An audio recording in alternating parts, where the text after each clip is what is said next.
Okay, so I think firstly I really want to argue that I'm sorry.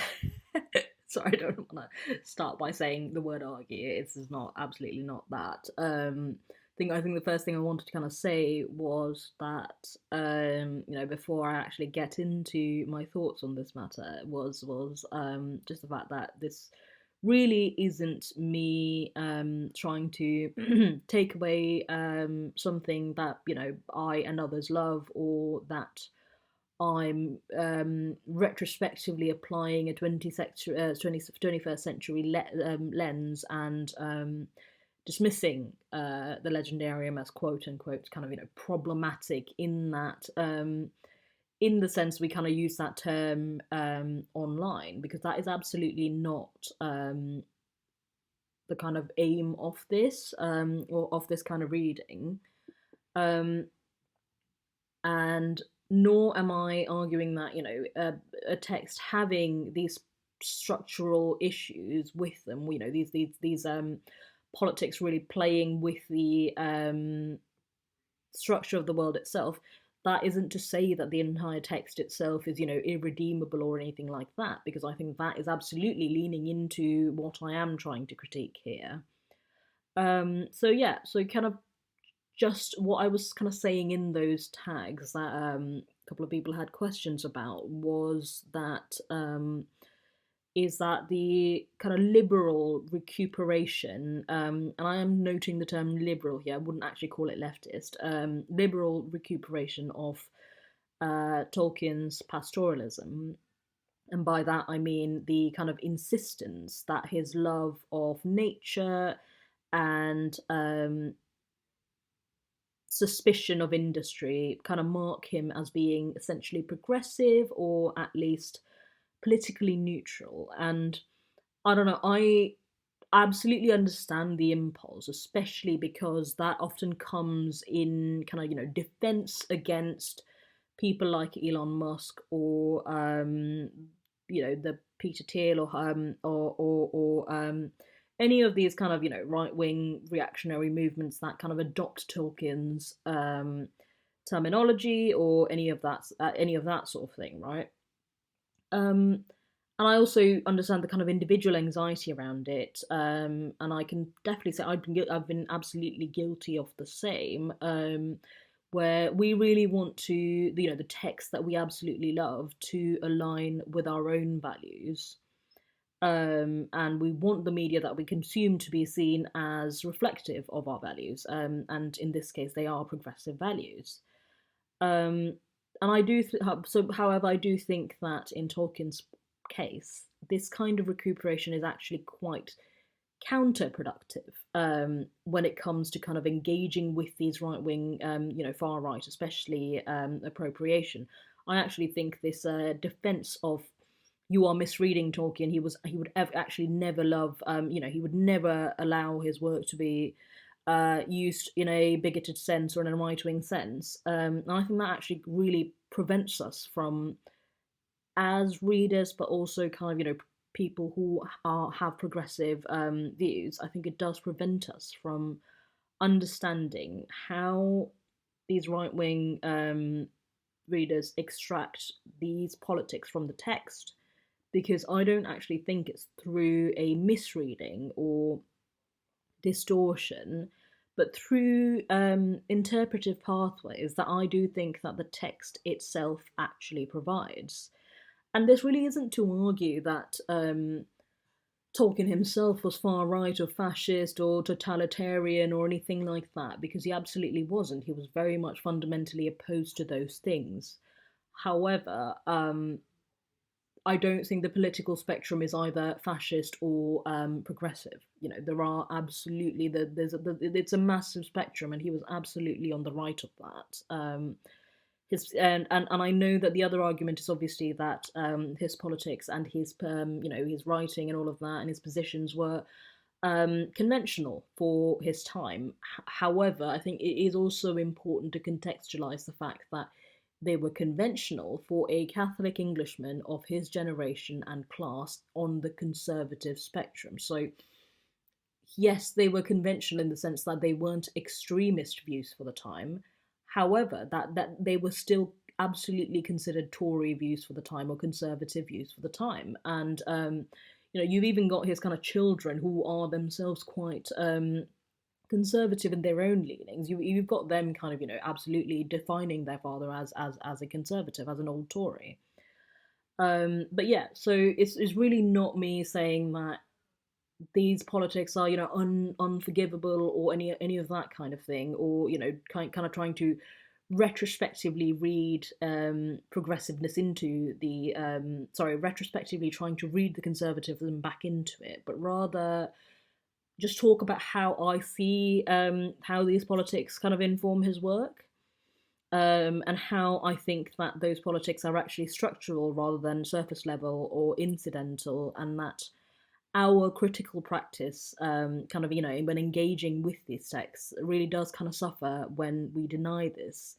And I do think that this kind of denial is actually ceding ground to these technocrats and all of those people appropriating or utilizing Tolkien's text. So I guess the first thing I might start with is what I keep referring to when I say the liberal recuperation project, and I think I would specify liberal here. Actually, not I don't actually think it's particularly leftist, and I think we all know the argument, and I mean I'm guilty of having made it myself quite a few times before I first reread the text earlier this year, where the argument is essentially, oh yes, perhaps there are some unfortunate moments like the Haradrim, the relationship between Gondor and the Easterlings, and the Easterlings as a whole actually, the anti-Semitism with the dwarves, the characterization of the orcs, those are all unfortunate, signals of or signifiers of racism, but that they are surface level problems and products of their time. And then we're told after this that the real Tolkien emerges in the Shire, ecological, anti-industrial, skeptical of power, almost egalitarian in their beliefs, and how that is the real Tolkien. The small folk versus big folk. We hate technocrats, that sort of thing, because yes, obviously the scouring of the Shire would always be kind of used as an example towards why, say, Tolkien would hate Elon Musk. And I think that is actually a good example in the sense that, yes, I do think that the writer of the Legendarium, as I'm reading it, would absolutely hate these technocrats and their sort of technology, the sort of technology they're using. I think the reasoning for that, however, would not be ideological. The reason for that would be primarily based on industrial reasons rather than social, which is what I'm trying to say, is that I don't think the problem there would particularly be with what they are used for, but rather the fact that they exist and that they are used. I think that might become clearer as I kind of go on, but I just wanted to put in my sort of first thoughts. Anyway, so I did a bit of reading just to answer this, because I didn't want to look like I was kind of just pulling this out of my arse, but Patrick Curry's Defending Middle-earth actually makes the case for that liberal recuperation most forcefully, wherein it's argued that hobbits embody an ecological politics that is essentially fundamentally opposed to the domination and commodification represented by Saruman. And Tom Shippey's very influential author of the century kind of similarly presents Tolkien's nostalgia as being essentially apolitical, or when political, as implicitly sort of anti-totalitarian. And what's happening here is that we're basically being asked to see the pastoral and the countryside, the rural countryside, as a politically innocent space. The Shire then representing kind of, nature, community, tradition, things outside politics, or somehow pre-political, this escapist fantasy where we don't have to think about politics. And I think that is actually precisely where the problem lies, um, because the pastoral is never innocent. And as you know, so this is me kind of paraphrasing Raymond Williams, but English pastoral literature, which is absolutely what the Shire is based upon and what it draws on. English pastoral literature consistently, constructs these rural spaces as knowable communities, communities to be known, that is meant to be known, that are meant to be known, sort of bounded, homogenous, stable. And this kind of knowability actually depends most entirely on what gets excluded. The Shire sort of operates then as this kind of no, the quintessential knowable community. Actually, if you think about how Tolkien introduces it to us, all of these meticulous maps, exhaustive genealogies, detailed administrative structures. We know which families hold what land, who is related to who else, what the post office system looks like, right? Like we know everything about the Shire. Um, and this is again like this is in minute detail, and obviously a part of it is absolutely that there just wasn't any time to flesh out the rest of the world, and the rest of the the other cities and all of that, they aren't actually in as much as any anywhere near as much as detail as the Shire is in, and this kind of includes the cities mentioned in Silmarillion, Beleriand, etc. All of those, lost cities as well. We have these, overarching descriptions, but we are so culturally, enmeshed with the Shire that we absolutely know everything that is going on there, because it's a small place, obviously. But the end of the day, we do know. And obviously, yes, that is absolutely just really good world building. It is also the construction of a space that can be entirely known, entirely mapped, completely surveyed.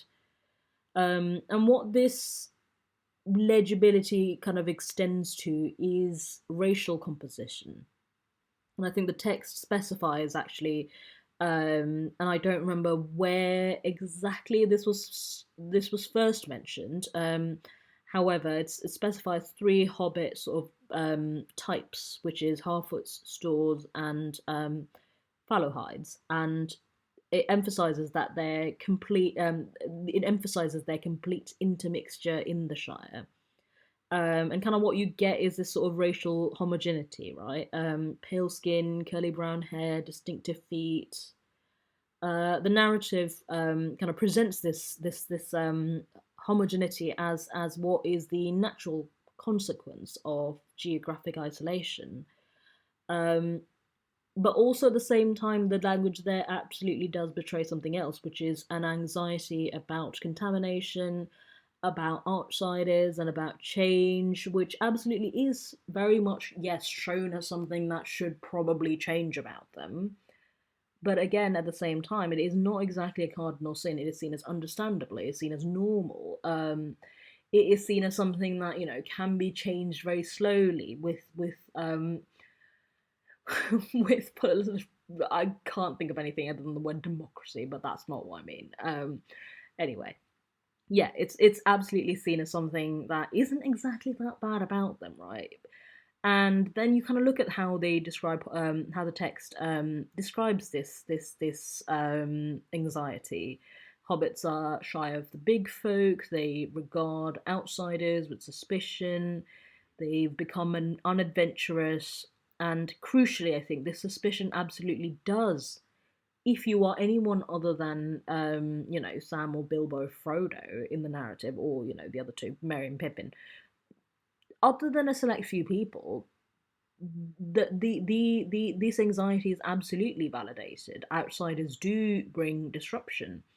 Gandalf brings an adventure that nearly destroys Frodo. Saruman brings, industrialization and tyranny. And I think it really is useful to kind of think about this in terms of where the Shire is orienting people towards, and that the answer is inwards, towards the familiar, towards the known. And the outside world becomes kind of literally disorienting when Frodo and Sam leave the Shire. They feel like they've reached the end of the world. Um, the Shire then, so what it does is kind of produce these subjects for whom horizons beyond its borders represents an existential threat. And the thing is, it absolutely does show to be what that that for the rest of the people in the Shire, that is what it becomes. And I think that's where we might go to the scouring of the Shire, which is often tutored as the main kind of demonstrator of Tolkien's anti-industrialism, which absolutely is. However, again, we really have to think about this in the context of England. Anti-industrialism in the 20th century absolutely comes hand in hand with demographic anxiety. Um, and that is why I think the scouring of the Shire reveals the politics of the legendarium far more nakedly than anywhere else in the text, actually. Where, yes, this absolutely can be read as an anti-industrial polemic, where Saruman kind of imposes mills, factories, bureaucratic rationalization, that sort of modernity's violence against organic community. But then you look at the actual language. The returning hobbits find ugly new houses inhabited by queer folk, obviously using queer just to mean odd in this case, rather than LGBT. However, just it does still say odd. Surly, and this was really interesting to me, surly and sallow faced. Obviously, full men from outside. And I think that surly and sallow faced thing really kind of like played in my mind a bit, where it was just like, this is about 5 seconds away, but from calling people swarthy, yeah. And there's kind of contamination. It is that it is absolutely architectural. There are these production mines and mills and all of that, but it is also at the same time demographic and racial. The ruffians who enforce Sharky's rule, they're constantly, repeatedly marked as capital O other, big folk, half trolls in experience, swaggering and leering, lurking about. And you have heard this language before. You absolutely have. And so have they at the time, because this is the linguistic register actually of early to mid 20th century English conservative discourse about urban expansion, where the threat of industrialization was actually articulated mostly as an aesthetic violation, as demographic change. The wrong people in the wrong places, the language of encroachment, invasion, despoilation, all of these things, this kind of very specific usage of word language just naturalizes anxieties about two things: working class mobility upwards and immigration, naturalizes them as environmental concern. And we absolutely see this happening today. And I think that is really what I was trying to say in those tags with this is just English countryside discourse. Because this is exactly what you hear today. I mean, I live in one of those places like that. I absolutely hear it. I absolutely see it. By one of those places like that, I mean, a commuter village to London, where you are within easy reach of London, but you are still the rural pastoral. When these kind of places resist London's expansion or the growth of Birmingham, things like that, for understandable reasons, absolutely valid reasons, and the rhetoric is valid and environmental. The concern is over development, the loss of green space, traffic congestion, etc., etc. However, for these arguments to stand, the evidence cited so often centres on the visibility of non-white people, actually, ethnic shops, other languages, unfamiliar architecture. The mosque in the middle of London. What's the world coming to? And essentially, in this imaginary, the industrial becomes collapsed into the immigrant. And I think the Tolkien scouring actually performs a very similar collapse. Yes, there absolutely are mills and smokestacks and pollution and all of that, but there is also absolutely human contamination. Swarms of ruffians, roads closed, big folk catching hobbits. Where industrialization is also comes hand in hand with a more fundamental anxiety, which is the penetration of the knowable community of the Shire by the unknowable strangers, the unknowable, the other. And, what is the resolution we kind of get here? Sam using Galadriel's gift, magically restoring the Shire's, very little structural reckoning, very little questions about why exactly, not how, but why Saruman found collaborators, how economic conditions, or any conditions really, enabled this to happen, and what exactly might prevent recurrence. Where at the end of the day, the problem was contamination and industrialization, and the solution there is purification. Once the outsiders are expelled, borders restored, mills and smokestacks gone, Shire returns to stasis. And I think that really does lead to what I think is a crucial point in when it comes to environmentalism, when it's divorced from social analysis and from from social analysis, where I think it's important to remember that movements which fetishize the wilderness. And this is again, this one is to paraphrase Plumwood and Deep Ecology, and she writes really interesting stuff there. And essentially, one of her arguments is that movements which fetishize the wilderness while ignoring power relations risk becoming reactionary nostalgia for pre-modern hierarchies, where it's imagined as being organic. And you see this all over the internet. That is the entire tradcath movement, the traditional Catholic movement. The a lot of the kind of, and then on the explicitly far right political end, you have these return fantasies. You have all white Europe. You can definitely see a lot of this white nationalism happening in Europe, especially under these terms, under these ideas of we were once a pure white country. And I think ecology absolutely does have a role, like in creating these. Ecology can be used as a vessel for this as well. Um, what do you do with an anti-industrialism that is primarily taken as a as a simplified, again, understandably simplified, but you have to ask, why is it simplified into the encroachment by outsiders? Why are we using the language of stain and corruption rather than what is fundamentally a nation building process, which is absolutely happening at the same time in Gondor?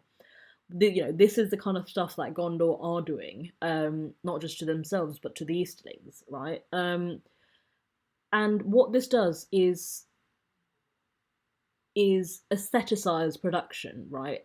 Good artisanal native craft versus bad mechanization, and it very much is like William Morris's medievalism without his socialism, where pastoral critique is absolutely emptied of any progressive content.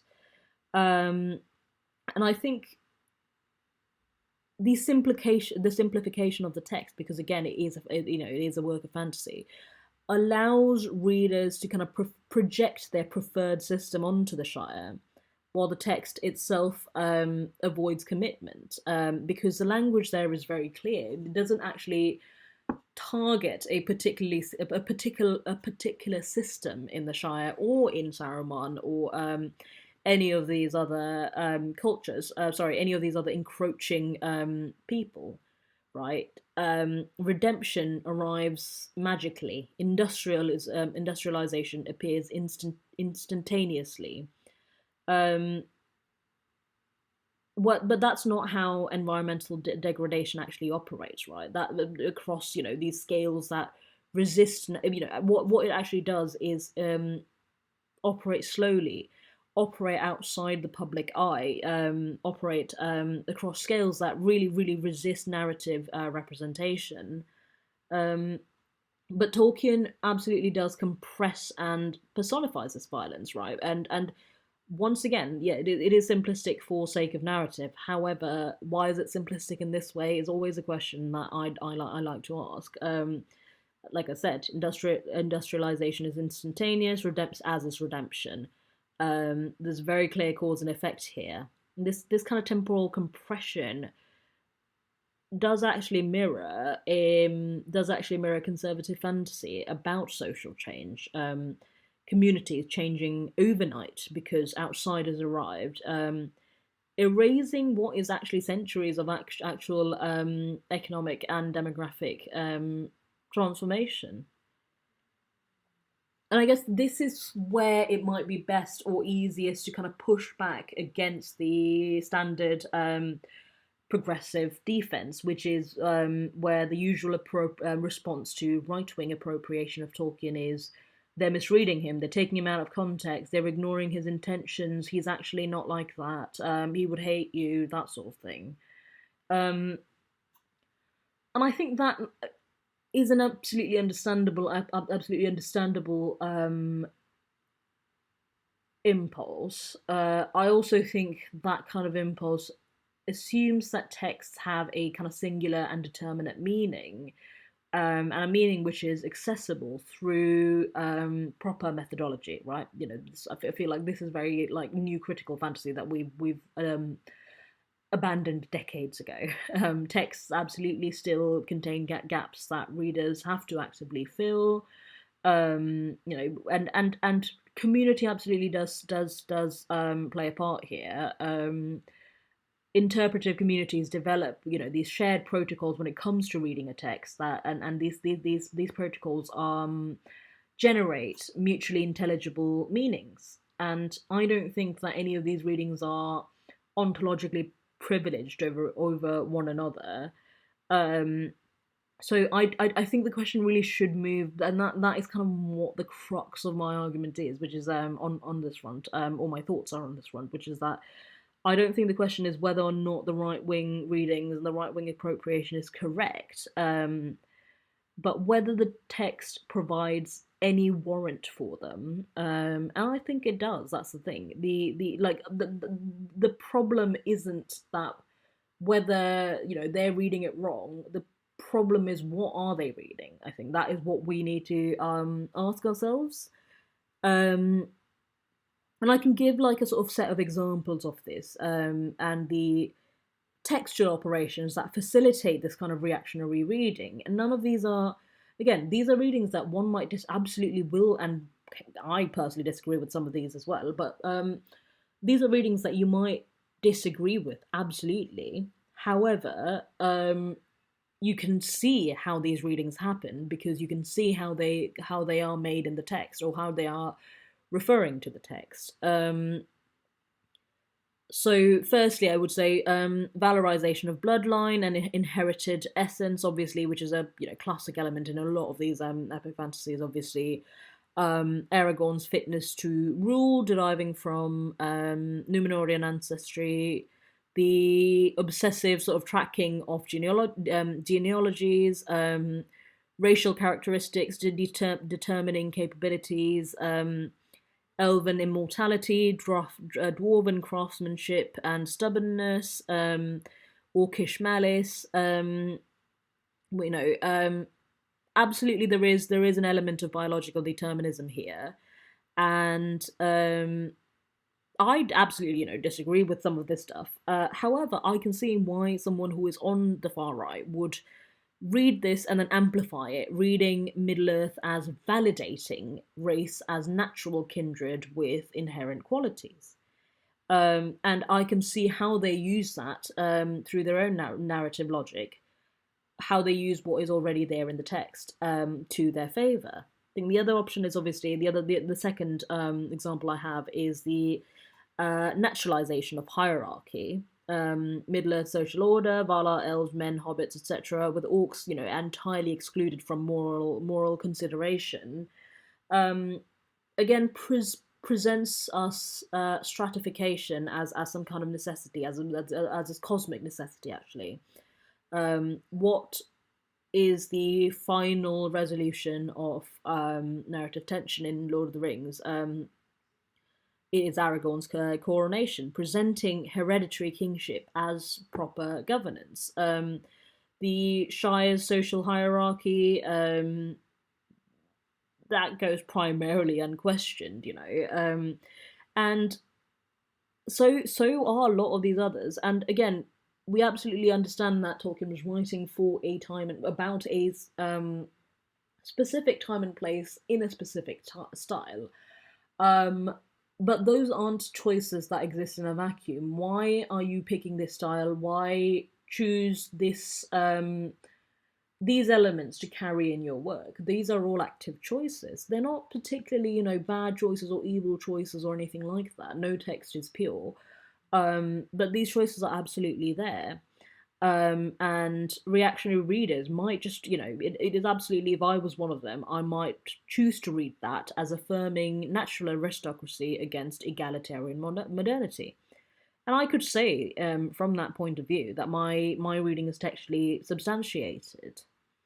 And I think the third one is something I'm very sensitive to, and I really noticed quite a lot, even early on, actually, even before I reread the books this year, which is this is actually something I've not really seen too much talked about, and that I do think a lot of the consideration about racial mixing in Tolkien is handled through the conversations about half elves, like Elrond and all of these, the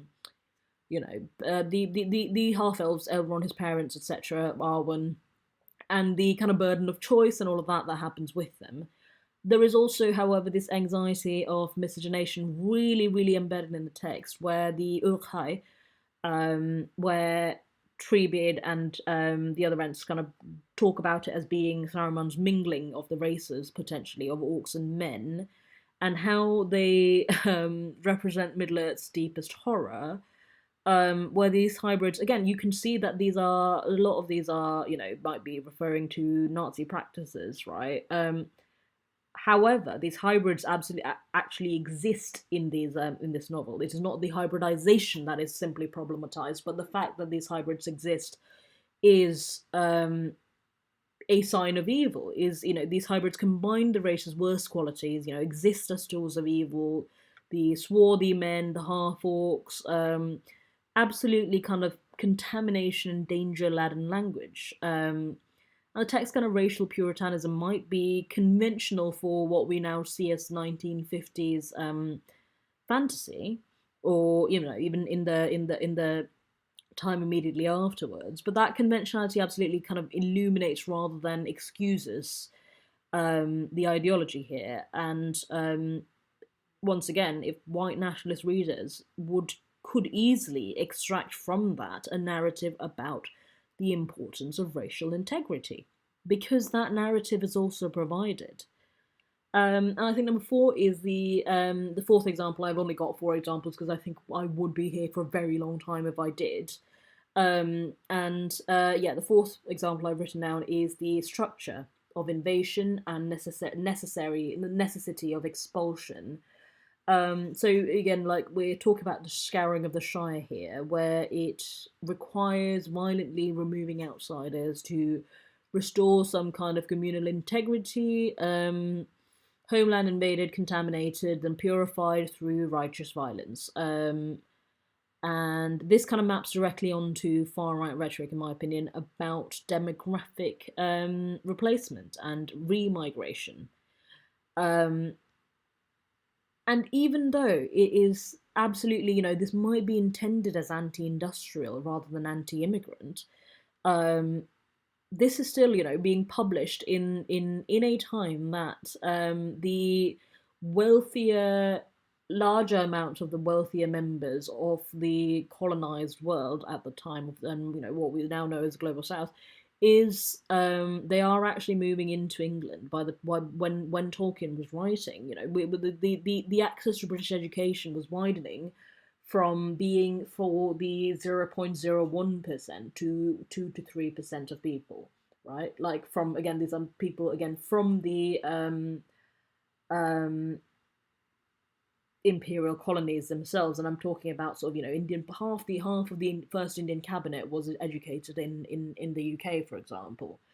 Um, so essentially, what I'm saying is that, yeah, this was not a, the immigration and the dangers of immigration, as these people put it. This wasn't absolutely unheard of then at all. Immigration was very much a thing. The Windrush, arrived in the same, in the same time period that Lord of the Rings was being published. Like, it's absolutely a concern that existed at the time. And yeah, so that's kind of what I had about what the language mapping onto kind of what people these days say about sort of, immigration and all of that kind of thing, and how that, how someone like Musk or whatever would easily find a way to read Tolkien in that manner, because it is absolutely possible to read, because Tolkien himself was not a particularly progressive leftist man, and that isn't to say that everyone who loves the Shire becomes reactionary. I enjoy the Shire; I think it's fun. I enjoyed everything set there. I think it's cute. I mean, and I'm not saying that in a I don't care about it way. I do like it. The thing is that reader agency absolutely exists. Context absolutely matters, and I don't think we can pretend that these, like, interpretive pathways don't exist, or that sort of traversing them requires some sort of violence to be committed against the text. I think that these pathways are absolutely there, and they are available for these readings, for these right wing readings. Obviously, then, like, I guess that comes to the question of what do we do with that? And I think the current kind of critical moment offers obviously two very unproductive options, which is either total denial or abandonment. AKA, either we insist Tolkien is really progressive if read correctly, or we reject him entirely as hopelessly contaminated.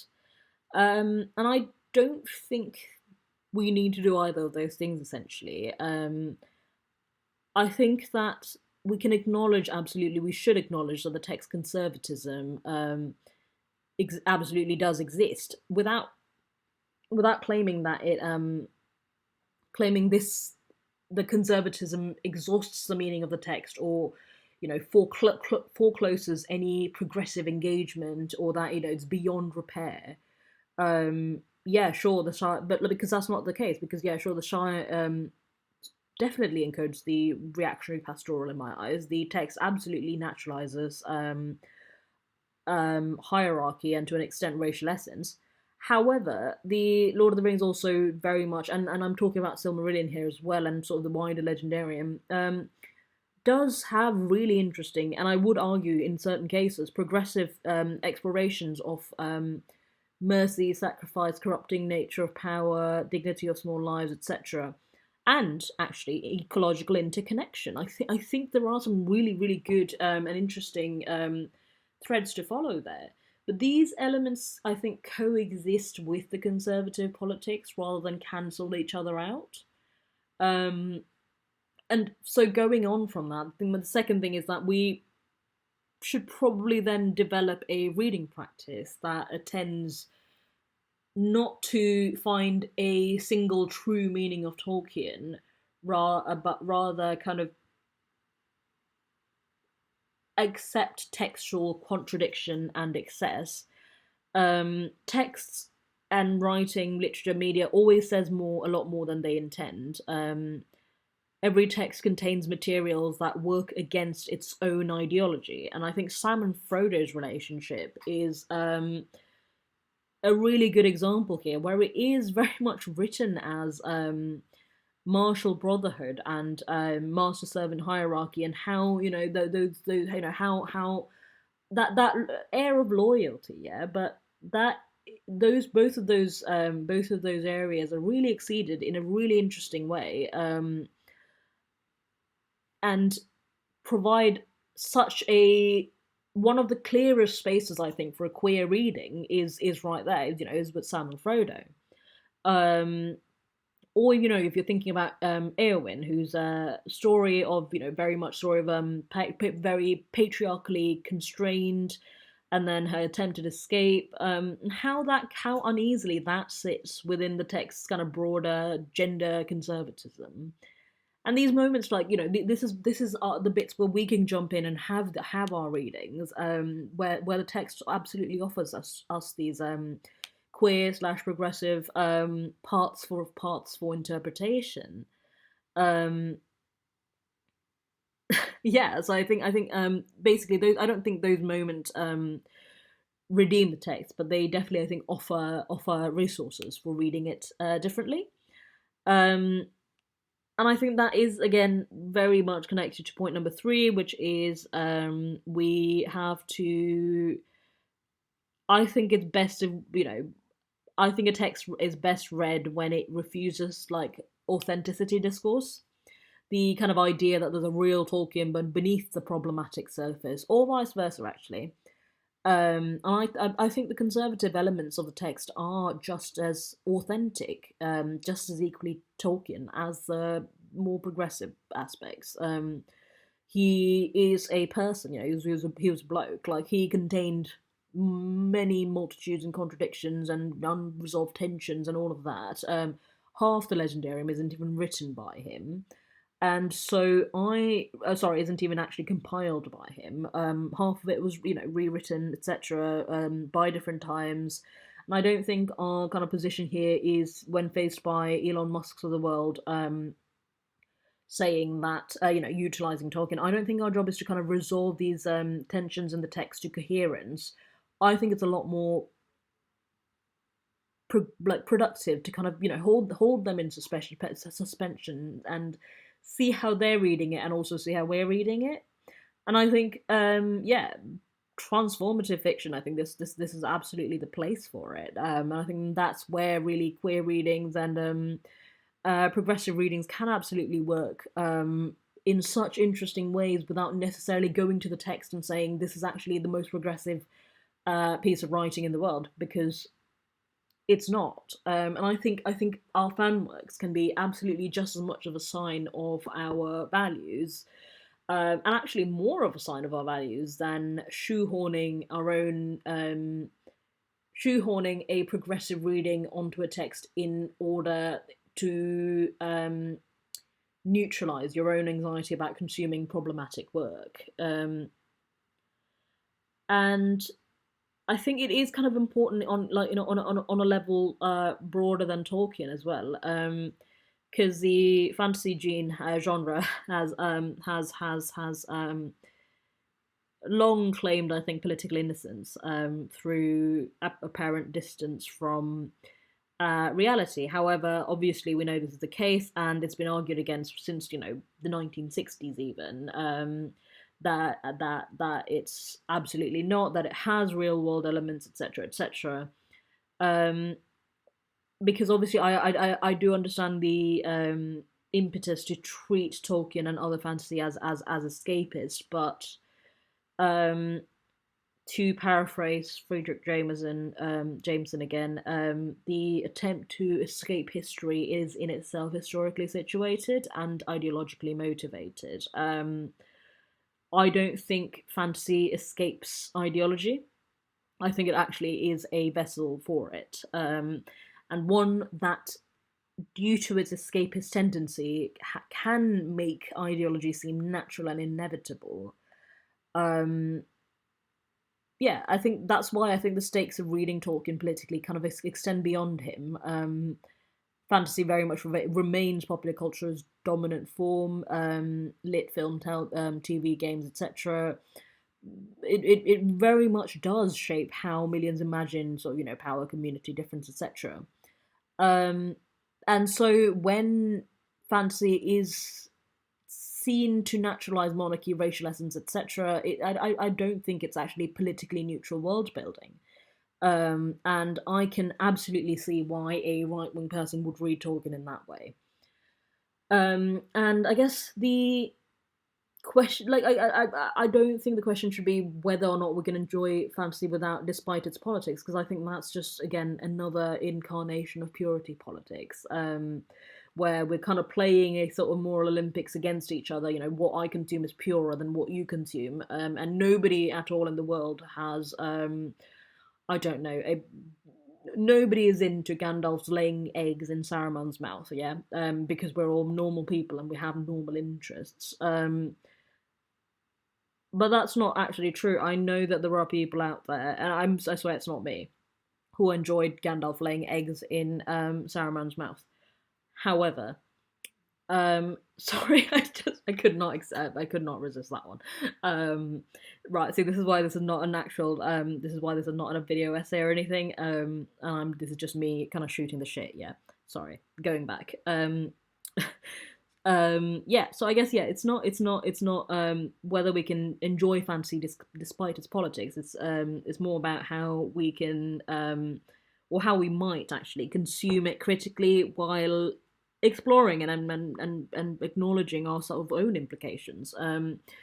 Because the uncomfortable truth at the end of the day is that the Shire appeals across ideological lines. The existence of a bounded community, stability, its homogeneity, these things attract both progressives and reactionaries for different reasons. But at the end of the day, they do still draw on similar desires, and that is understandable. We attach to the fantasies that impede the very flourishing that we seek.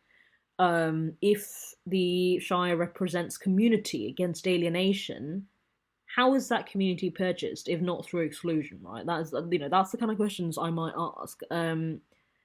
And yet that exclusion remains invisible. That exclusion is naturalized as geography or culture, and learning to read those exclusions, I think, and feel its operation. Feel the operations of these little violences. And I think that is how, one way you could read Tolkien ethically. And I think it's not something that's easily resolved. And I really don't want to end this bit by saying, like, we can still love Tolkien if we read him right, because that really does repeat that recuperative gesture that I've been critiquing. And nor am I obviously going to say, therefore, we must abandon him, because obviously that is absolutely nonsense. And I also think, firstly, nobody's fucking saying that, and B, again, that's just purity politics and moral one-upmanship, which is exactly what I'm kind of trying to criticize here. And also that is, that kind of thing imagines that we can just exit ideological formations that we've personally internalized just because we want to, because that's not true. Stopping your consumption of something that is viewed as harmful or whatever does not actually, telling everyone that you're going to stop reading something because it's harmful or because it's not progressive isn't actually going to solve any problems. If you can tell as many people as you want that you're no longer into Gandalf laying eggs in Saruman's mouth. However, does that actually mean you're not into Gandalf laying eggs in Saruman's mouth, right? Like, oh, I'm so sorry, this is getting so fucking weird. Please remember I'm recording this in public as well. Anyway, so I think we can live with the contradiction. And I think we can absolutely recognise that the Legendarium encodes a lot of conservative politics. I think genuinely conservative politics, not some kind of corrupted version that we can correct. I think we can absolutely trace how right wing readers can extract these politics through pathways that exist in the text. Um, we can acknowledge our own pleasure in the Shire's, escapist bounded community with all of these peace and comfort and cottagecore aesthetics and whatever the fuck that was. But also question what that pleasure reveals about ourselves and what exactly we desire. And at the same time, you can also refuse to let that conservative or far right appropriation have the last word. We can keep reading against the grain rather than pretending the grain is rubbing the exact same way we're rubbing it. Oh my god, that sounds so sexual. I'm so sorry. Okay, we can. I'm actually going insane. Okay, we can amplify contradictions, extract resources for different features. We can we can engage with, there's a little Peter Jackson amongst us. We can engage actual adaptations that transform these materials. We can absolutely create fantasy within fantasy without having to claim that Tolkien is ideologically pure. And I think this is very very uncomfortable work. Absolutely, as a lot of this work is. I mean, it requires kind of holding these opposing ideas at the same time without resolving them. And I think that also means kind of acknowledging that what we love, text medias that we love, traditions that we value, that we've built around them, might actually be complicit with the structures that we as people oppose. Because our pleasures and our joys aren't innocent. And I think this is an anxiety I've seen so often with Tolkien fandom. The idea that the anxiety about enjoying something, let people enjoy things. I think that is one of the my main kind of issues with that phrase. Anyway, I'm absolutely going on another tangent. But yeah, our pleasures aren't innocent. Our desires aren't particularly transparent, and our reading, the way we read texts, isn't neutral. Nobody in the world has a neutral reading practice. We are going to be reading what we see in the text, and with Tolkien, what I'm saying there is, again, it is absolutely possible for a conservative to read that book and go, yeah, I see that. This supports me. And I think accepting that contradiction is absolutely necessary, because the alternative, which is denying Tolkien's conservatism, insisting that these right wing readers just misunderstand him, unlike us, that doesn't actually protect the guy from, or the legendarian from appropriation. It just kind of makes us complicit in that by refusing to admit it, because Tolkien was a Catholic Tory who absolutely loved the English countryside and hated modernity's transformations and hated industrialism to an extent, even hated certain types of inequality. Um, but all of these hatreds of a certain kind of chaotic atmosphere, um, is that for its exploitations, or is it to its disruptions to inherited order? I don't remember if I actually said this at the start, but I do actually absolutely think that Tolkien would have really not liked Elon Musk or Peter Thiel or any of these other technocrats. He would not have liked them because they are technocrats. They are industrial, bigwigs. I don't think and this is purely just based on the text that I'm reading. I don't know the guy. But from that text, I do not think that hatred of Thiel and of Elon Musk would come from an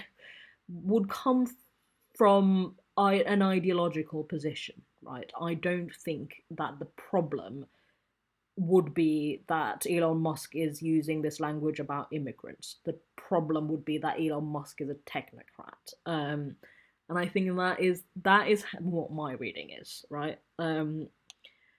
But yeah, his Tolkien's literary achievement isn't in sort of transcending his own politics. It's very, very difficult for someone to do that, anyone to do that. The vast majority of absolutely wonderful writers cannot transcend their politics. I am obsessed with so many readers with so many writers with such atrocious fucking politics. Like anything written before 19, early 1900s. Yeah, just because you like a text doesn't mean it has good politics. I think that is something I really like to emphasize when I'm sort of teaching people about reading, I guess. And yeah, so Tolkien's literary achievement isn't in transcending his politics, it's in giving them a compelling aesthetic form that absolutely appeals to people who may not be politically aligned with him. And the Shire's appeal really testifies to that, I think.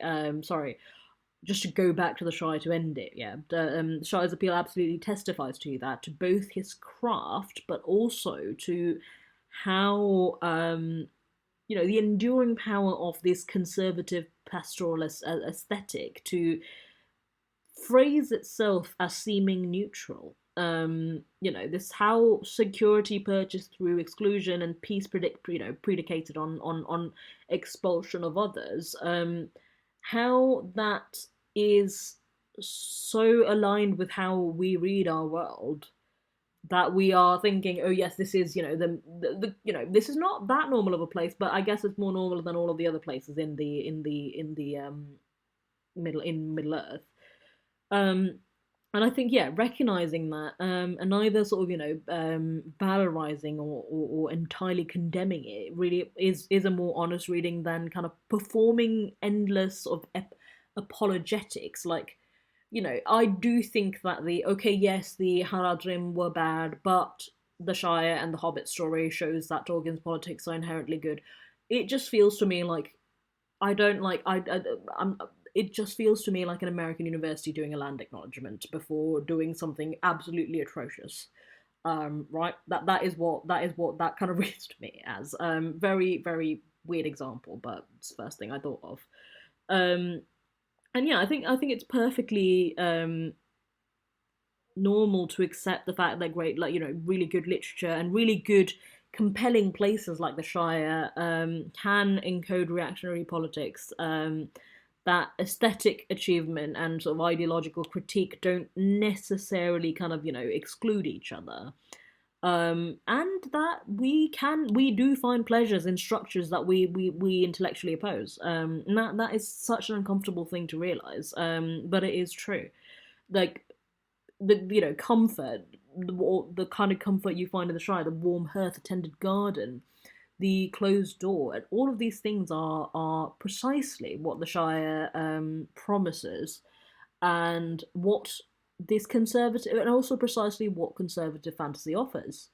And maybe discomfort is kind of what we need to have that novel Tolkien reading, where we're not actually abandoning the fantasy aspect, but we're kind of reading it with more open eyes, and kind of acknowledging then that what we see, acknowledging actually what we see, and rather than going for the kind of easy consolations of either either recuperation or rejection. Sorry, I meant to answer this in half an hour, but this took an hour, and I'm so sorry for going on about Gandalf laying eggs. Like, I am absolutely sleep deprived. Thank you. Sorry, I think I'm answering like three people's questions at once. And I promise I'll just write it down next time. I just had literally no time to do all of that and edit it today, and this I'm just gonna chuck it up on YouTube. Bye.